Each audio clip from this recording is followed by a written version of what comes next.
Welcome to the September edition of the Waste Not Want Not podcast. It's aptly timed as we step into spring here in the Southern Hemisphere, where the days get lighter and brighter. And my guest today, Thelma van der Werf, enlightens us about the power of colour. But before we dive into her wealth of wisdom, I just have to share some epic news I've received from an email that highlights the impact of what happens when people consistently apply pressure to the changes that they want to create. After a 5-year tussle with McCallum Brothers, who wanted to do offshore sand dredging activities at Parkeri and Mangawhai, it's resulted in them withdrawing their appeal to the High Court. Now to my extra special guest, Thelma, who is a colour translator.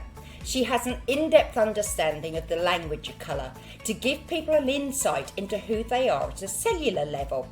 She explains how our colour choices help us see life through a different lens and how we can use it to support our moods and thoughts to consciously create the change we want to make. Make sure you listen to the end to hear about the gifts that she's donated to anyone who's listened to the podcast. Welcome to the Waste Not Want Not podcast. I've been reminiscing because I just realised that we've known each other for close to 20 years. Yes. I asked you to be a speaker at the Wellbeing Show that I put on in Whangarei. And all this time I've been doing a podcast and never had you. So here you are. Welcome. Yes, thank you so much for the invite. It's been a long journey. We've known each other for 20 years now. But I think now is really the time. We were definitely ahead of our time, and people thinking, what the chuff are they talking about? Energy being one of the things, and it's now more or less part of most people's everyday language. It's more acceptable. But colour, that's been a really big thing because most people tend to think of image, colour consultancy and things like that. There's an element of that in it, but it goes much deeper. There's another posh word I came across, chromotherapy, which is the colour lights thing. Can you explain what this is all about? Yeah, well, colour is a daughter or son of light in general. And we are now finally, science is now actually getting a little bit more information about what color is and what it can do for your well-being or for your body. And I think we are just at the beginning of understanding how it works, because my expertise is really the psychology of color. So I see color more as a language. You could speak that language, and if you can understand that language and speak that language and interpret that language, you understand why all of a sudden you are drawn to a color, or why you just have a dislike of a color or more colors. So I have just interpreted this language, but when you look at how often we are really dealing with color on a daily basis, that is most of the time only in our clothing, because we can't paint our whole house a different color every day. But the color choice we have in clothing, for most people, not everyone, but for most people, you make a color choice of not only what you wear, but also like jewelry or accessories or shoes or socks or hats, or it doesn't matter. And that is actually telling a story about how you're feeling at that point in time. And I remember when I was a speaker at your well-being show, people were just looking at me like glazed over because they thought I was an image consultant. And I'm not. I don't do anything about what color looks good for your hair or skin tone. I've never been educated in that way. I have trained a lot of image consultants because I always say it was the last centuries using color on your personal body, because it's actually how you look outwardly. What I try to do is, how are you feeling inward, within yourself? It's an expression of you, isn't it? Yes, we use color unconsciously like a marketing tool. Yeah, you will never see a toothpaste company sell brown toothpaste or Yeah. brown packaging, yeah? Or you'll never see a policeman in an orange uniform. But it's all subconsciously. We are working with color. And when we decide to wear something, we are actually communicating to the outer world, this is how I'm feeling at the moment. And that is the reason I'm not in favor of uniforms. Mm-hmm. Then it's like you're overdosing on a color, and it's only the expression of the company you're working for or your own company. Mm-hmm. Sometimes you need variety in colors. I think it's very important to become comfortable with all colors, because that is becoming comfortable with all aspects of your own personality. Mm. And so if you really feel comfortable, some colors I really love to wear. Some colors are okay, a little bit reluctant, but I will do it just to understand why am I so reluctant. An example is I'm not very favor of gray, because gray is a very neutral color. It's not emotion. It's the brain working and not much fun.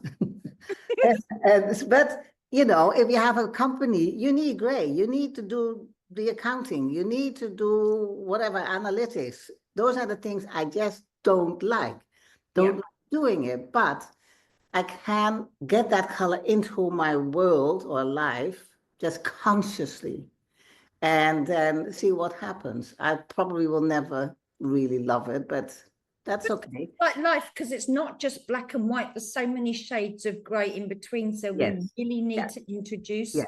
Yeah. And I like the lighter shades probably more. And it's just interesting to see how we are now switching from always looking at the symptoms outward and trying to address a symptom and separating a symptom. No, we have to look at the whole body. In the old days, when I was young, our GP, he knew the whole family. He knew what my dad was doing for as a job, where we were living. He knew the whole situation, because we are not just a body. We have to look at everything. And if you look at your own color choices, it doesn't matter where it is. Everything has a meaning. The color you wear in a t-shirt or a shirt is how you're actually feeling. What you're wearing in a jacket or cardigan is how you want to present yourself. The color of your trousers or skirt is what drives you, what motivates you, you know, and even the color shoes, like the red shoes. What is this fairy tale called? I can't remember now. The shoes reflect. Wizard of Oz, isn't it? Yes, that one. The direction we're taking in life. And that is sometimes they just change. And if you understand that, it's communication with your subconscious, because all changes have to come from the subconscious. And because our subconscious also drives 95% of our lives. That's what Bruce Lipton always tells us. And I agree with him. But to get in contact with that subconscious is a bloody difficult thing. Absolutely. Your colors is actually telling a story from within yourself. So I notice sometimes that I have a period of time that I just am gravitated to wearing one color. Mm-hmm. And I just have to laugh. I let it go and I will use that color. I just get a better understanding of what's actually happening in the subconscious mind. We are great artists in hiding our own subconscious true feelings. Yeah, and it's normal. That's because we are very vulnerable there. But if you understand yourself, one of the biggest things is always, they say, know thyself. Yes. And it's not that color is just a magic wand and everything will be hunky-dory. No. But what I always say is the color, because it's a frequency or it's a vibration or it stimulates us or it calms us down. It has many, many different aspects. But color is 50% of the change. The other 50% is understanding what this color is actually saying. You remember when I first met you, you were developing the color comfort method, and it's only just twigged as to what you're saying about the being comfortable with colors. And that you have a question which takes people through periods of their life, the colors you liked, the colors you didn't, and all the rest of it. And it's fascinating. And you can, without knowing a person, you can tell them their story through the colors they've worn and the colors that they don't like, as you indicated. That's another way of getting to know it. And the more we have an understanding of ourselves, the more empowered we feel to actually embrace that color to support something we need to move through. Yeah. The interesting part is that indeed what you're saying, our color choices, they change because with every emotional event, we could switch colors. It's subconsciously. Yeah. Mm-hmm. So that's why I can see what has happened in someone's life by the changes in color choices and that made them the person they are today. Yeah. Mm. And there is no judgment. It is what it is. I can just tell people this has happened and they look at me like I'm an intuitive person. I'm not. A witch. I cannot. And that is another thing. I do not use my intuition. Right. I will only look at what the colors are actually saying, because sometimes I think, oh, can I say that, or whatever.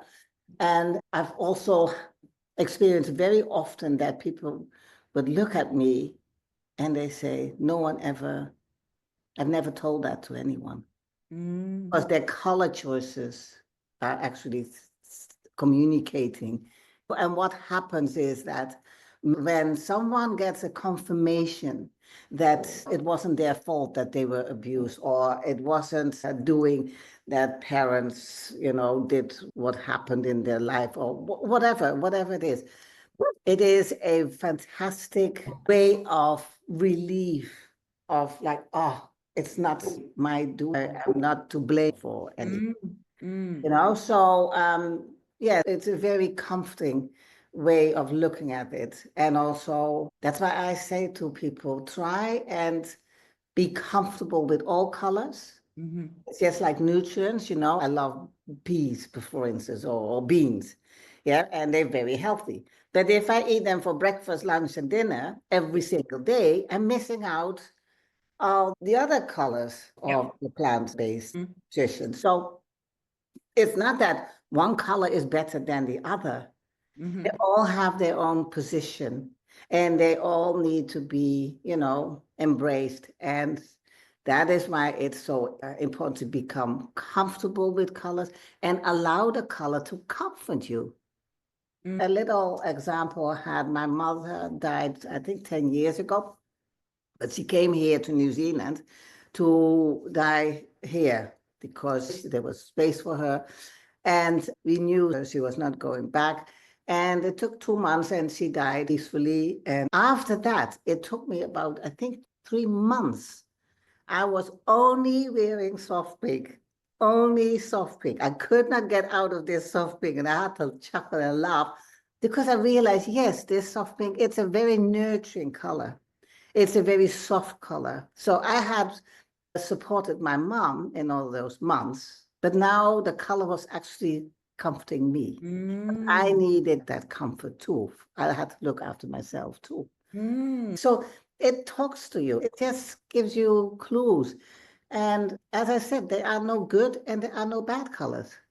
It's like with everything, it has to be balanced. And it tells a story. Everything tells a story about it. That's why I think all the scientists are now getting their head around what color, light, and sound can actually achieve, because we are made up from this energy. And it was Nikola Tesla. I only have two idols. It's Nikola Tesla and Mozart, because I thought they both are geniuses. Nikola Tesla says, if you want to understand the universe, you have to understand that everything is energy. Yes, absolutely. Yeah. And another thing, what is very, very important, that I am now dealing with myself, is not only the colors, it's the whole package, energy, your thoughts. What are you thinking about? I had to have continuously go back and reprogram my thoughts because they can be very toxic as well. And You can know, color help you reprogramming thoughts? yes, if you want to be uplifted, Yeah. color what you choose. Will Probably you orange, Yes, probably me. anything, Yeah. yeah. And it's interesting that you say orange because orange is the color of digestion, is the color of overcoming trauma and finding renewed energy and taking the lessons of the trauma and using them, applying them, and then move forward and get rid of the crap. That is what orange actually is. But if you say, oh, I want to feel uplifted, will you go and wear black? No, no. Because instinctively we know. But black is not a bad color, although I think some people overdose on black for the wrong reason also. But in the old days, when people were more in mourning or lost someone, they would stay in black for a year. Great principle. Because black, I call it the do not disturb color. Just Yeah. give me some space, let me be, and I have to sort things out Yeah. with my own head. However, after a year, you have to get out of that color. And then It's interesting that teenagers have had a tendency to wear a lot of black because they're still, well, this is my interpretation, they're still grappling with their own identity. And so I'm hiding behind this while I'm trying everything out. Yeah. yes, and again, it's for a certain time. They are very insecure within themselves, but the black gives a profile of I'm strong, I know Yes. what I'm doing. It hides all emotions. Yeah, that's why I say it's do not disturb color because you can't see. And that is okay. Let them go through that phase and then they have to get out of it. Because if you stay in that too long, you can get into a depression. It can Yes. really dampen everything, and also it pushes people away. I used to teach in Europe and also in Holland because I come from Holland. And I had a white winter coat. And I would walk through Amsterdam and every tourist will come up to me and say, oh, where's so-and-so and where's so-and-so?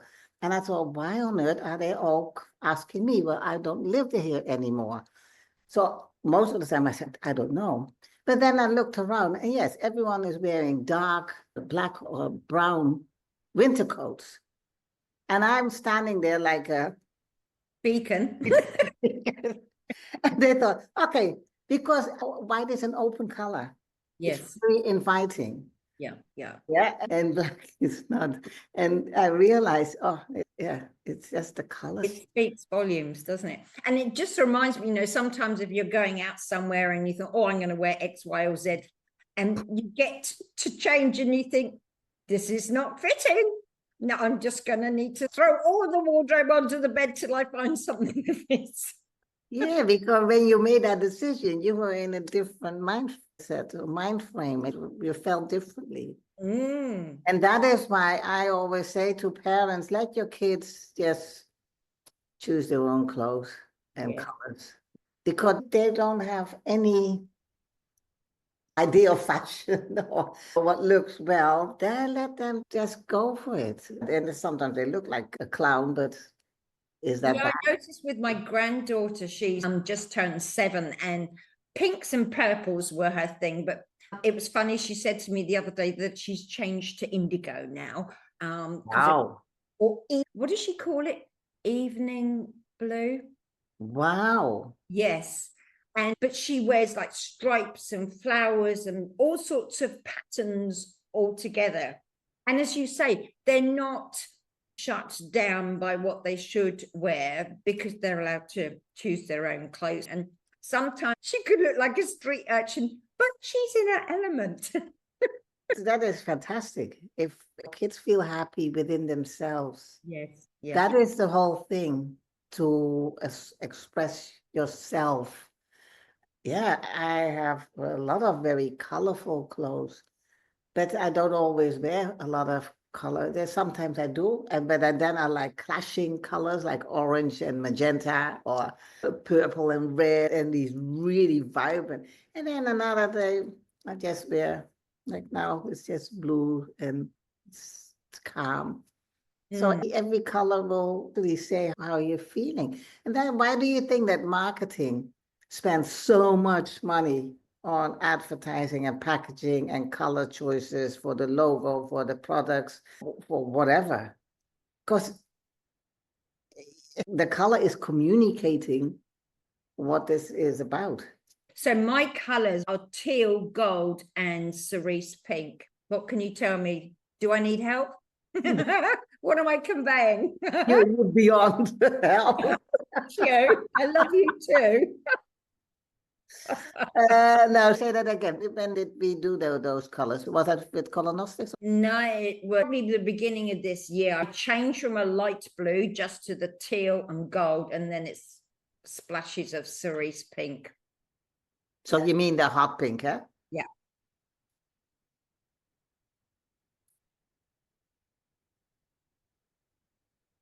Wow.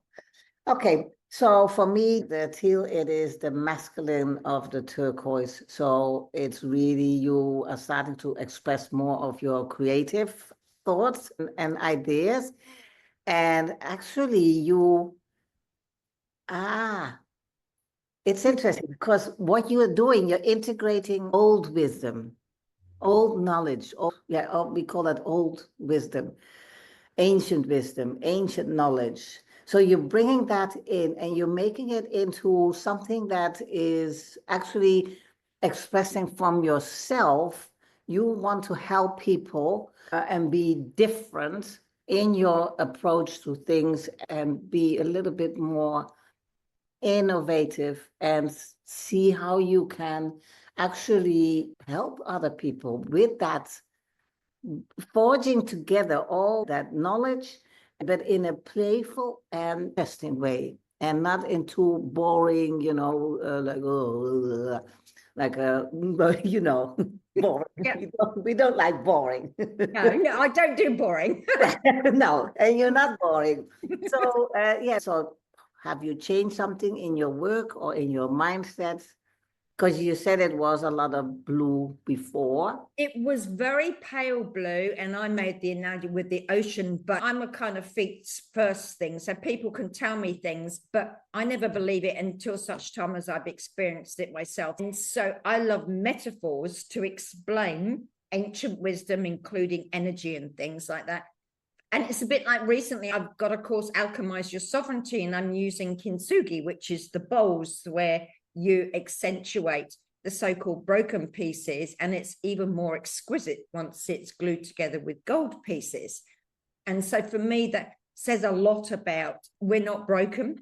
It's actually finding those treasures and accentuating things and being proud of something. You are so much more scrumptious than you can ever believe possible. Yeah. So that makes sense. Yeah, but you needed time to find that trust within yourself. Absolutely. And I would definitely say the beginning of this year, it's just like, oh, come on. I mean, I'm writing 64 and it's like, really, you've got the t-shirt now. It's really about owning it. Not taken too long. And ultimately, it's about helping people before they get old and crusty like myself. Yeah, but I'm a little bit the same. I was thinking, why does it take so long for us to actually get where we want to be? And I noticed that, yes, even when you're 40 or even 50, you don't have all the answers yet. The older you get, the more time you have experienced all the nonsense, the good things, the bad things, and whatever in between, you now understand that, yes, it takes time to learn to incorporate everything first for yourself. And now, the older you get, the more wisdom, and people will listen to you, because would you listen to a 20-year-old, although there could be very, very good, ideas, Yeah. but they don't have the real experience of going through sorrow and heartache and ecstasy and everything, every emotion. When I was 20, I thought I knew it all. Yeah. I Who knew doesn't? nothing. Yeah. But I can only say that now, Yeah. and next time I'm 70. So it took me 50 years to get to that conclusion. So it is what it is. It's fascinating, actually, because I've been attracted to elders for guests of late to bring that wisdom to the fore. And it's just extraordinary. And the very fact that we've known each other for 20 years, and it says something about the grit, but it's the underlying passion behind the work that we're doing that has kept us going. And here we are coming to the surface, like everything in and around the world. Stuff's coming to the surface that needs to be tended to.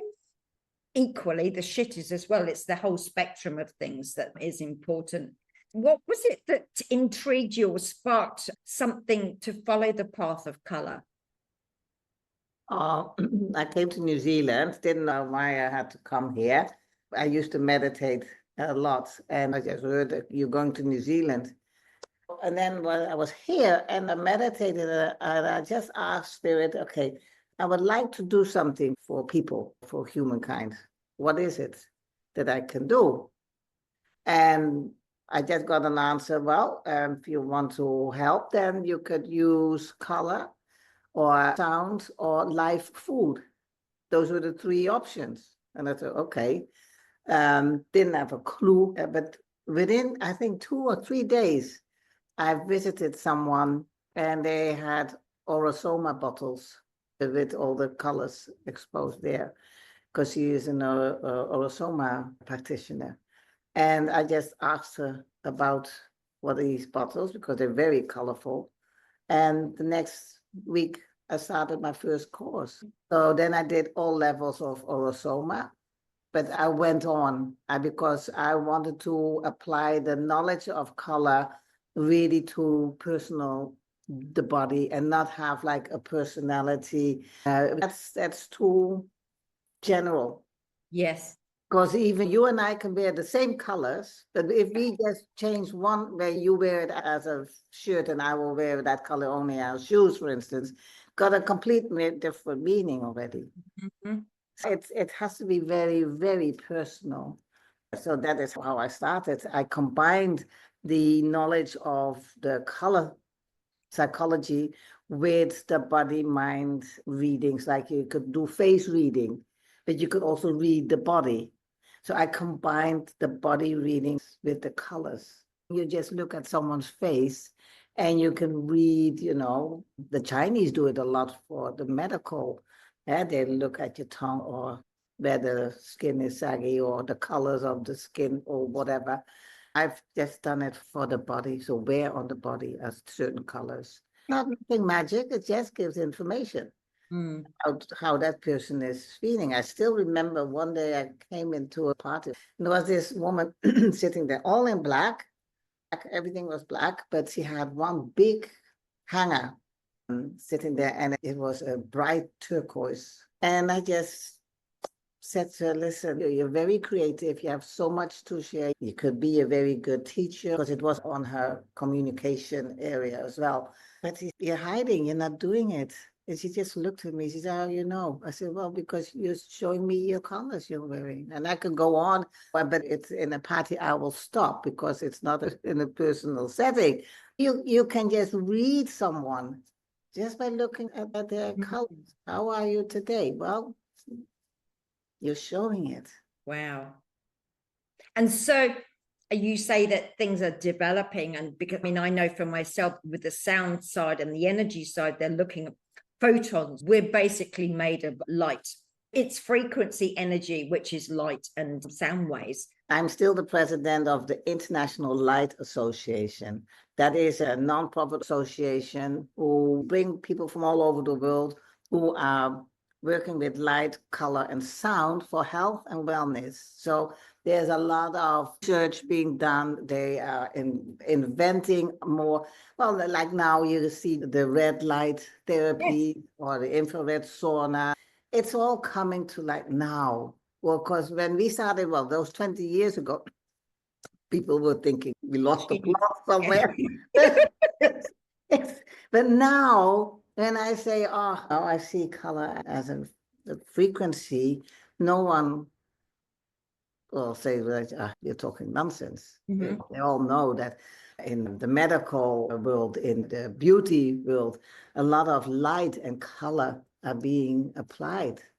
And we just had a retreat in Bali where some of the doctors explained to us how it's very simple. The body will tell the practitioner when it have had enough light, because the pulse will start changing and the photons will not be integrated anymore. And it was very obvious. There are so many different things happening. We can't even comprehend most of it. I have devices that look at what is my energy, and then it turns it around and it starts pulsing out the energy that will balance it, the whole thing. And, you know, people think, but you can't see it. Well, we can only see 0.01% of the whole electromagnetic spectrum. You know, I have never seen a Wi-Fi, but we're all connecting with Wi-Fi. Yeah, I have never seen a TV wave, or there is a crystal in every computer because it carries information. Everything carries information. And so these rays or these frequencies, they are just bandwidths of information. And we think nothing of the Wi-Fi.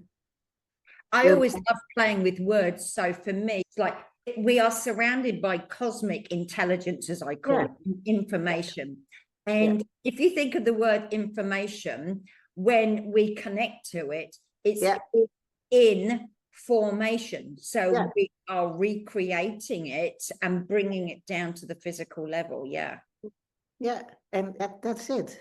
That's the magic, but it's not tangible. And, you know, people like Roald Dahl were saying about magic, you have to believe it to see it, as opposed to the way we've been trained, which is seeing it and then I'll believe it. And we know it's there, but science has spent so much time in proving it. I mean, stuff has been there and invented 50 years ago, but it doesn't actually meet the agenda, doesn't make money, keep people sick and all that kind of thing. So it's been hidden, but it's coming to the surface now because it has to. Yeah, and what I've noticed, and I can't even keep up with what's happening because it's mind-blowing, it's too much, but it's like a tsunami now. Yes.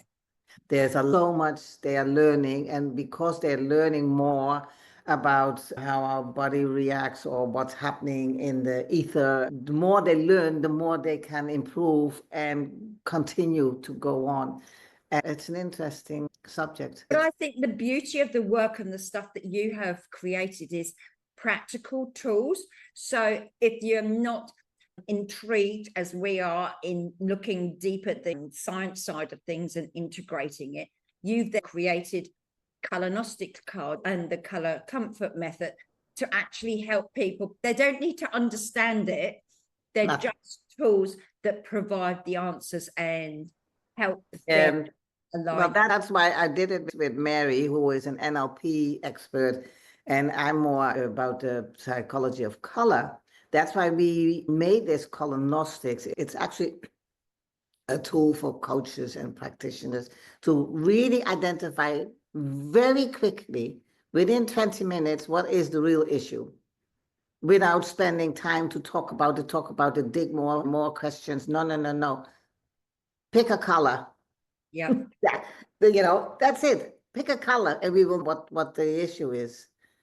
And then what's blocking you, pick another color. And that second color, well, we found out during a webinar, that is always giving us the true issue, what is always sabotaging us, or there's some belief system that we from when we were born, it doesn't matter. But if you can understand, and we don't stay there, all the answers are written in a book, so the client is not even asking the coach or the therapist what to do. No, they can read it themselves. And so the color will give them all the answers they are looking for. I believe in simplicity. Yeah. I have learned so many other techniques that were so complex that I had manuals this thick, and then I forgot half of it already within a year. And I want everything to be simple, very simple, because I think nature is simple. It's complex, but it's simple in how it's driven. Yeah. Nature always tries to work together. Well, it's a self-regulating system like Yes. ourselves. And so it's always trying to get us back to homeostasis and balance. And that's all that we think. And there's so much that we can't see that is impacting us that we're completely unaware of. Wi-Fi being one of them, the electromagnetic field and the visible light spectrum, and what our senses can pick up is that 0.01% or less. And so can you imagine if we had access to that other 99.9%, it would just blow our mind. Our brains can't comprehend that. No. But it's even like the little things, like people will all recognize that. Sometimes you are thinking about someone and the phone rings and that person is on the line. Yeah. So because energy doesn't know space and time, it's not existent in energy form. Or someone can do a healing on a distance. It's just energy. And that is what we are finding out now, that we have to get out of the way. We have to just get out of the way. Sometimes you visit someone and you don't feel comfortable. Maybe they just had a big argument or there's a lot of sadness. So you feel something is not right. Some are more sensitive than others, but we can all sense hate or someone you don't trust. I think Bruce Lipton, in one of his books, he also was discussing that he should have listened to his own inner intuition, because he had asked someone to do something and his intuition said, don't trust this person. And intuition was right.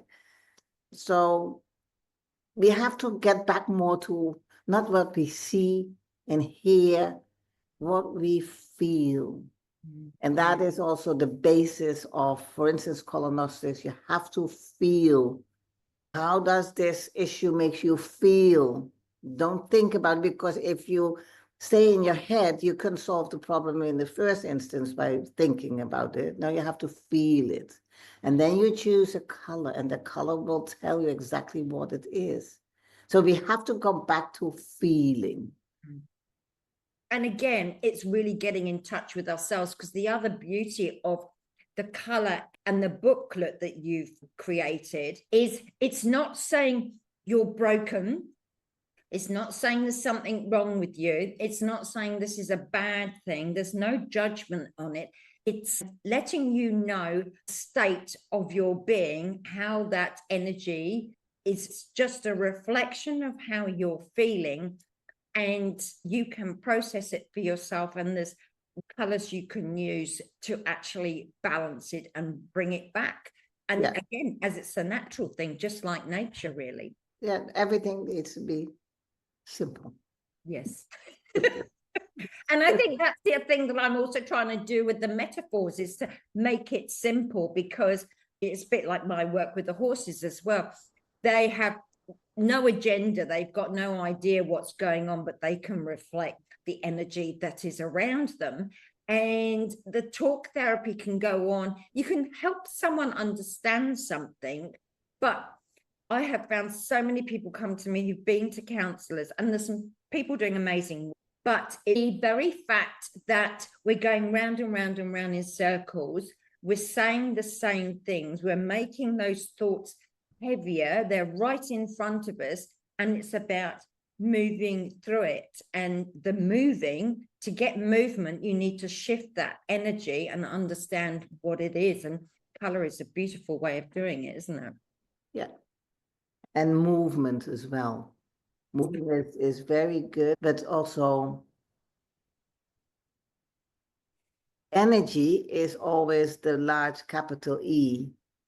And emotions is that energy is in motion. And if it's stuck somewhere, we get a negative emotion happening. And again, light, color, and sound are all energy. It's energy. And we're made up of that.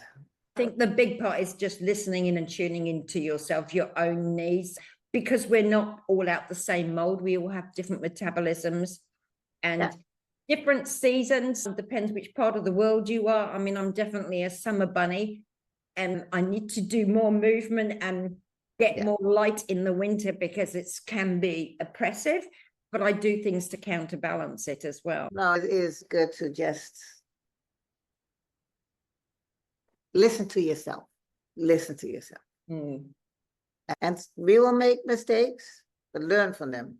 Well, I'm a mistress of giant-sized fuck-upment because I didn't meet man-made measures of who I should be and all the rest of it. But it was just like, well, what have I learned from this? How can I integrate it and move on? You know, it's taken me nearly 64 years, but there's so much more. The more in, and I think that's one thing that a lot of this has been happening. It's killed curiosity, whereas you and I have got the tenacity because we're driven by the emotions. It's kept our energy in motion because we're driven by what we love doing. And it's because we like to learn. We like to learn. And I think, you know, that will keep you young. Because if you think, oh, I know it all, there's nothing more to learn. Well, wake up. It is so much happening. There's so many things that is exciting. And learn. And now, you know, I want to learn more about AI. Because I don't know, it's just learning what's possible.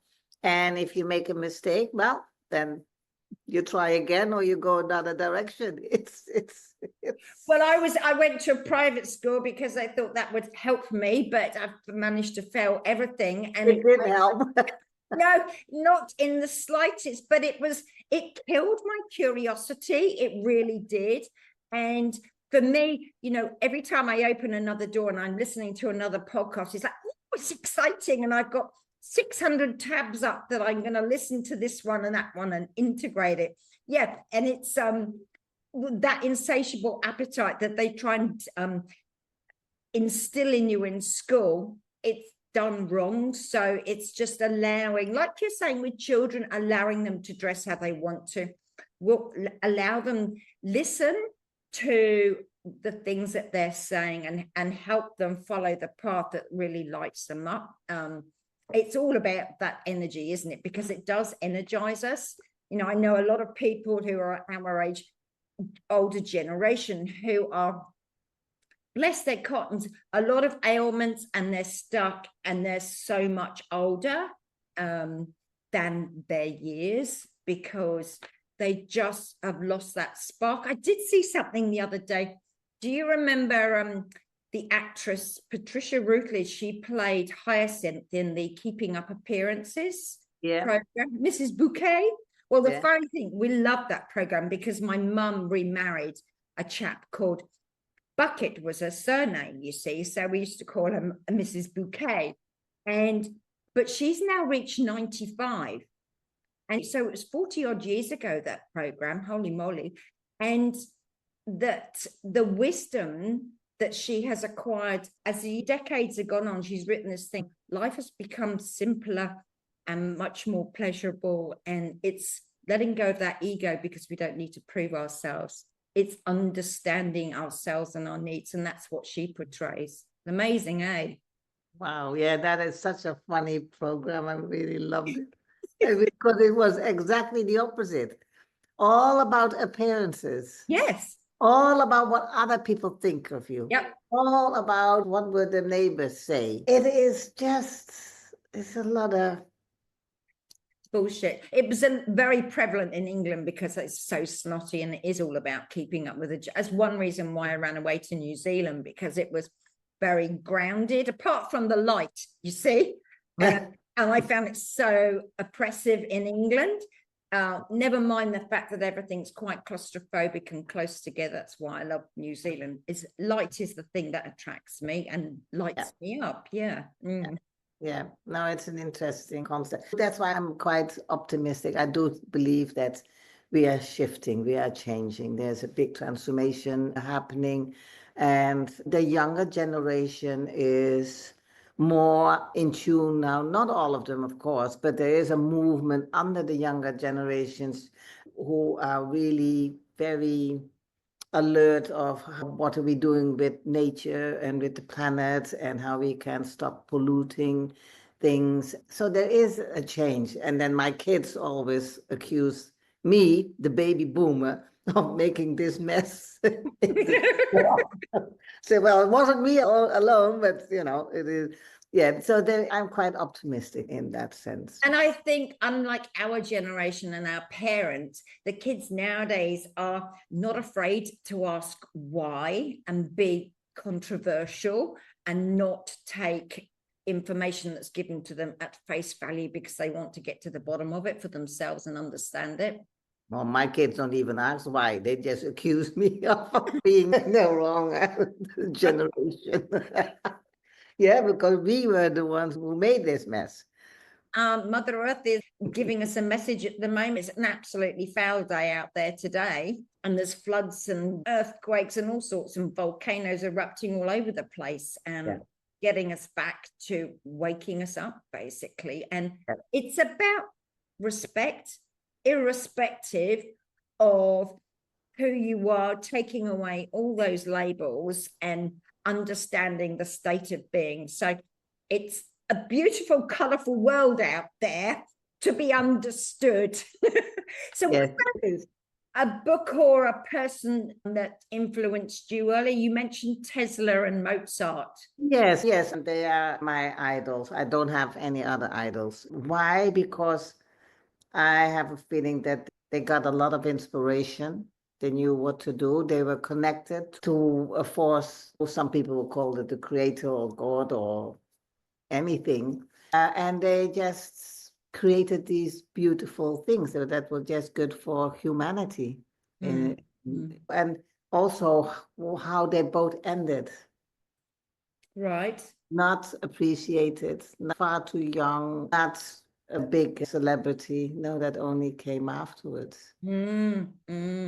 And that gives me a little bit of sadness to see these geniuses, and there are far more, but they're not always appreciated or accepted. Because they went against the grain, but the point is that they did it anyway, and it's slowly being appreciated, the value of what they've done, eh? Yeah. So do you have a quote that kind of epitomizes everything for you? No, I don't have a very specific quote. No, the only thing that I would always say is, listen, just really trust yourself. That is my biggest lesson I have had over the last couple of years. Trust yourself. And that is your best teacher, your intuition, your inner tutor or tuition. It's there. Everything is there. Inspiration, intuition, it's all within. Information. Everything comes from within. And we think it's out there that we need no, it's not. But we have to calm ourselves, sit down, and just take a deep breath and listen. And it's never loud. It's always very soft and very gentle. It's not a bully. It's a very soft and gentle, but we need to quiet ourselves to actually listen and to believe in it. Because even now, I just came back from a retreat, another retreat, and I thought I would learn more. I didn't learn anything more, and it was not what I expected. It was more money-based. And I thought, Thelma, and not trusting your own wisdom. You still think that someone else will tell you more or better, and it's not true. It wasn't. Well, therein is a revelation. So you started off telling us about how you got into color through meditation. You're actually creating some meditations using color, I guess? Yes, at the beginning of Color Comfort, I was training people, and I always started with a meditation to really put them really deep into a color so that the color itself will start giving a message to the person who is in that meditation. This is not only for when people do my course. I want people to have access to that possibility of letting the color talk to you personally. Because what the color orange will say to you will be completely different what the color orange will say to me.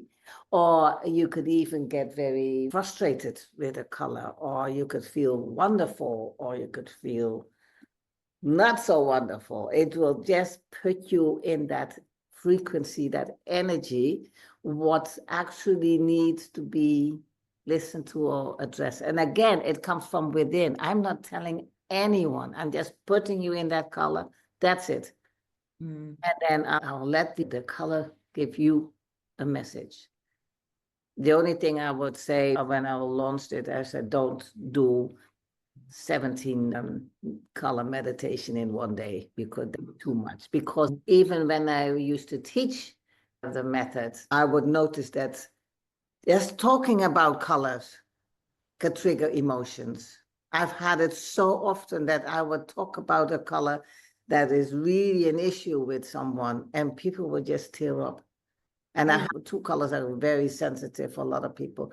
There's a soft pink and a green. Yeah. And just talking about it, nothing else. But when you talk about it, people in their mind already seeing that color. And if you have an unresolved issue, that can be profound, because soft pink is really from the time we were in the womb. We were surrounded by soft pink. Yeah. And our childhood is the forming of our being. If there are issues there, it will just bring it up.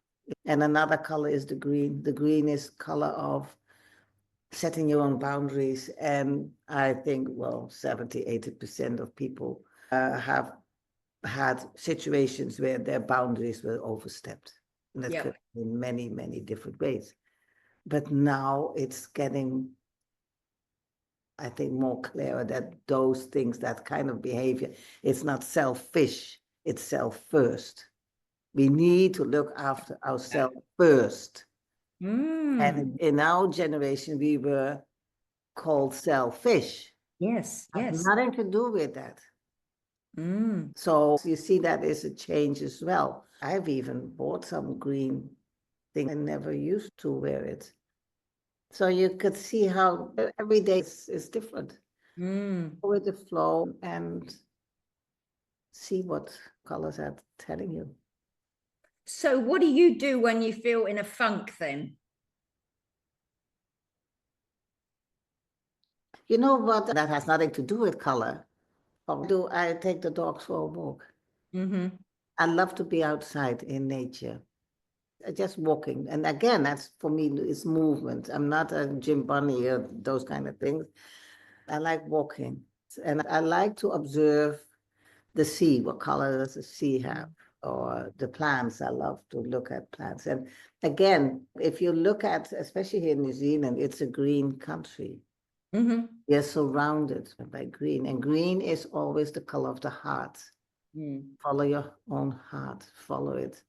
And even when everyone is saying, you shouldn't do it, I just say to people, give yourself the green light to move on. Yeah, the metaphor in our language is just extraordinary. Hey, Give yourself the green light. Fantastic. So just pretend I'm your fairy godmother and I can grant you one wish in the world. What would it be and why?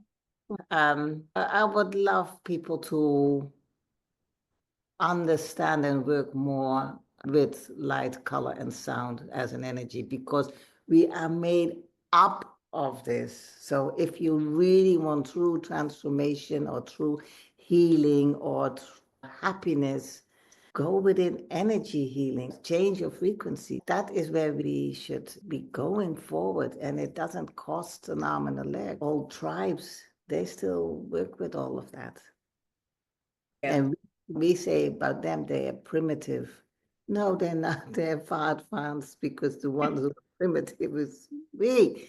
You know, like in the old pyramids, the pyramids are transformational geo statues. It's unbelievable. Ancient knowledge of sacred geometry and energy. Unbelievable. As you say, we're only just beginning to understand it, really, aren't we? Yeah, that would be my biggest wish. And then people can be whole, because there's so much suffering, and it all has to do with structures, how everything is functioning. Yeah, we can't change it all overnight, but I hope in the end that we will have more respect for nature, for each other, and just have fun, joy. Again, the joy comes from within. It's not from something else. It's not rocket science, really, ultimately, is it? But we've just been distracted to look out there, and it's all in here. Yeah, that is, I'm fairly optimistic about what's happening now. And I think the next generation will turn a lot of things back and help recover the ocean and the tree and nature. We are understanding that we cannot live without nature. Well, we've tried Dominion over it, and I've been to Antarctica, and that really is a bit of an eye-opener when the katabatic wind, because you can't. And it's really about working with it and what it can teach us. This is why I love penguins, because they're so profound in their teachings. And I'm going down again in January after 10 years, and it's been really interesting to see how things have changed there. But like you're saying, get out there in nature, because it informs us. All those ions and that scrumminess that's within nature can actually help recalibrate us. So is there any parting words you would like for the audience? I'll just be very, very aware. Let's stick with the color choices. Just be aware. Don't do it just like, oh, this doesn't say anything. It says something about you. Stay intrigued, get curious, yes. Let color talk to you. Yeah. Huge spectrum of clues within it. Yes. Thank you, my friend. We could talk for flipping hours, but we'll let the audience go now and maybe come back again. So thank you so much for joining me today. All right, darling. Thanks so much. You're welcome. I'm continuously amazed, even after 20 years of knowing Thelma, just how incredible her work is and what a great deep insight you get from the power of colour. As promised, Thelma is gifting one of her new meditations and an ebook that we actually co-authored together called The Power of Colour in Black and White to anyone who emails her on thelma@colourcomfort.com using podcast in the subject line. She's also offering a 50% discount throughout the month of September on the Colour Gnostics Fundamental package. There's a link in the show notes for that one. And if you'd like to meet her in person, she's running a workshop called The Power of Colour in Auckland on the 19th of October. And there's a link for tickets to that as well in the show notes. So don't forget to share this episode, and if you enjoyed the Pearls of Wisdom, please let me know by writing a review, as they're always appreciated. As are any ideas or for subjects or guests you'd like me to consider for the future, just email me on info@philippaross.com. So until next month, have fun, dig deep, open your mind to a world of possibilities, live life with a generous heart, and take steps to minimize waste and maximize your potential.